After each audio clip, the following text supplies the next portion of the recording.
Hello, welcome back to my channel Learn with Sarah. I am Sadama Abraham. എൻ്റെ ക്ലാസ്സുകൾ നിങ്ങൾ കാണാറുണ്ടോ? ഇത് നമ്മുടെ 5ാമത്തെ ക്ലാസ്സാണ്. കഴിഞ്ഞ 4 ക്ലാസ്സുകൾ കണ്ടിട്ടില്ലാത്തവർ അതൊന്ന് കാണാൻ ശ്രമിക്കുമല്ലോ. തുടർച്ചയായി ക്ലാസ്സുകൾ കാണുന്നതിനായി സബ്സ്ക്രൈബ് ചെയ്യാൻ മടിക്കരുത്. Today we are going to learn the topic of pronouns. We learned it in the last class. Do you remember what a pronoun is? A pronoun is a word used instead of a noun. ഒരു നാമത്തിന് പകരം ഉപയോഗിക്കുന്ന വാക്കാണ് pronoun അഥവാ സർവനാമം. Example I, we, you, he, she, it, they, etc. Next we are going to discuss types of pronouns. Pronouns are of 8 kinds. അടുത്ത് നമ്മൾ discuss ചെയ്യാൻ പോകുന്നത് പ്രോനൗൺസിൻ്റെ ടൈപ്സിനെ കുറിച്ചാണ്. 8 തരത്തിലുള്ള പ്രോനൗൺസ് ഉണ്ട്. The first one is personal pronouns. What is a personal pronoun? The pronouns that stand for the names of specific persons, places, or things are said to be personal pronouns. They help avoid repeating nouns. അതിൽ ആദ്യത്തേതാണ് personal pronouns. എന്താണ് personal pronouns? വ്യക്തികളുടെയോ സ്ഥലങ്ങളുടെയോ വസ്തുക്കളുടെയോ പേര് പ്രത്യേകമായി എടുത്തു പറയുന്ന സ്ഥാനത്ത് ഉപയോഗിക്കുന്നതാണ്. നൗൺസ് റിപ്പീറ്റ് ചെയ്യുന്നതിനെ അവോയ്ഡ് ചെയ്യാൻ പേഴ്സണൽ പ്രോനൗൺസ് സഹായിക്കും. Examples I, we, he, she, it, they, me, your, etc. Personal pronouns are classified based on the person, number, gender, and case. Person, number, gender, case എന്നിവയെ അടിസ്ഥാനമാക്കി personal പ്രോനൗൺസിനെ തരംതിരിച്ചിട്ടുണ്ട്. ആദ്യമായി പേഴ്സണെ base ചെയ്തിട്ട് 3ആയി തരംതിരിക്കുന്നു. On the basis of person, personal pronouns are classified into 3. First one is first person. What is a first person? It denotes the person or persons speaking or speaker. Example I, me, my, mine, we, our, us, ours, etc. I am going to school. I bought a pen for me. This is our house. We are traveling to Kashmir. Our school is at Kottayam. And so on. The next is second person. It denotes the person spoken to. Otherwise, the person or people being addressed directly. ഏതു വ്യക്തിയോടാണോ അല്ലെങ്കിൽ വ്യക്തികളോടാണോ ഡയറക്റ്റായിട്ട് അഭിസംബോധന ചെയ്ത് സംസാരിക്കുന്നത് അവരാണ് second person.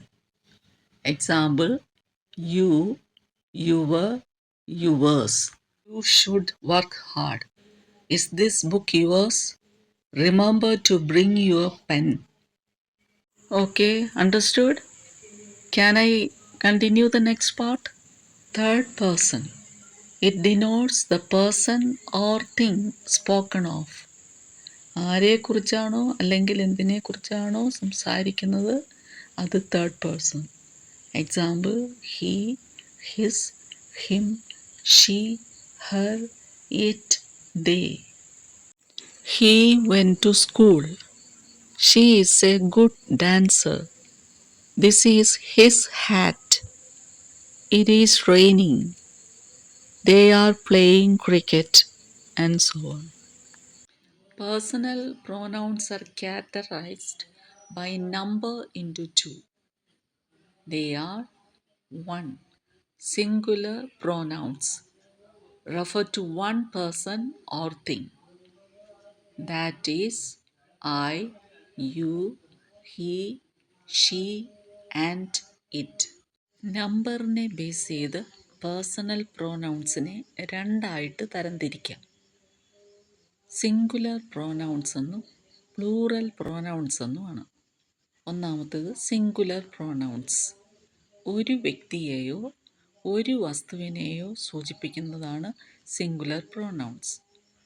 അതായത് I, you, he, she and it. Example: I am a doctor. He is a doctor. She is a doctor. It is flying. Plural pronouns refer to more than one person or thing. ഒന്നിൽ കൂടുതൽ വ്യക്തികളെയോ വസ്തുക്കളെയോ സൂചിപ്പിക്കുന്നതാണ് plural pronouns. They are we, you and they. We are going to market. They are going to market. But you can be used both as singular and plural. You എന്നത് സിംഗുലറായും പ്ലൂറലായും നമുക്ക് ഉപയോഗിക്കാൻ കഴിയും. Example: You are a beautiful singer. You are beautiful singers. The personal pronoun of the third person has 3 genders: masculine he, feminine she, neuter it. Personal pronoun third person 3ആയി തരംതിരിച്ചിട്ടുണ്ട്: masculine he, feminine she, neuter it. He is a boy, she is a girl, it is a book. On the basis of the case, the personal pronouns are categorized into 3 types. They are subjective, objective and possessive. കേസിനെ base ചെയ്ത് personal പ്രോനൗൺസിനെ 3ആയിട്ട് തരംതിരിച്ചിട്ടുണ്ട്. അവയാണ് subjective, objective, possessive. Subjective pronouns, otherwise known as nominative case. It is used when the pronoun is the subject of the verb. The subject is the one who performs an action. Subjective pronoun nominative pronoun എന്ന പേരിലും അറിയപ്പെടുന്നുണ്ട്. ഒരു വെർബിൻ്റെ സബ്ജക്റ്റായി ഒരു pronoun വരുമ്പോഴാണ് subjective case എന്ന് പറയുന്നത്. അതിനർത്ഥം subject എന്ന് പറയുന്നത് ഒരു ആക്ഷൻ പെർഫോം ചെയ്യുന്നതാണ്. Example: I, you, he, she, it, we, they etc. I bought some sweets. Here I is the subject, bought is the verb. He is going to school. He subject, going verb. They are coming to see me. They subject, coming verb. She is sleeping.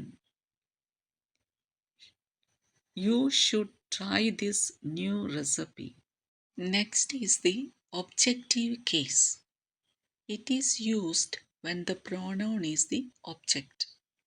Pronoun object ആയിട്ട് വരുമ്പോഴാണ് objective കേസായി മാറുന്നത്. Example: me, you, him, her, his, it, us, them. We saw him at the door. Here the object is him. The action of seeing is directed towards the person represented by him. She helped me to do my homework. Object is me. Me is the direct object of the verb helped. She likes ice cream. Object is ice cream. We saw him at the door. അതിൽ object എന്ന് പറയുന്നത് him ആണ്. കാണുക എന്നുള്ള action him എന്ന പേഴ്സണിലേക്കാണ് direct ചെയ്യുന്നത്. She help me to do my homework. Help ചെയ്തത് ആരെയാണ്? എന്നെയാണ്. അപ്പോൾ ഹെൽപ്ഡ് എന്ന വെർബിൻ്റെ ഡയറക്റ്റ് ഒബ്ജക്റ്റ് മീ എന്നതാണ്. Likes ice cream. ഐസ്ക്രീമാണ് ഇവിടുത്തെ object. The last one we are going to discuss is the possessive case. Possessive case is used to show ownership. അവസാനമായി നാം ചിന്തിക്കാൻ പോകുന്നത് പൊസസീവ് കേസാണ്. പൊസസീവ് കേസ് എന്ന് പറയുന്നത് ഓണർഷിപ്പിനെയാണ് കാണിക്കുന്നത്. Example my, mine, your, yours, his, her, hers, etc. The book is mine. The car is theirs. His shirt is new. It is my room. ഇതിലെല്ലാം എൻ്റെ, അവൻ്റെ, അവരുടെ, അവളുടെ എന്നാണ് കാണിക്കുന്നത്. I hope all of you have understood this lesson. Listen repeatedly and grasp all concepts.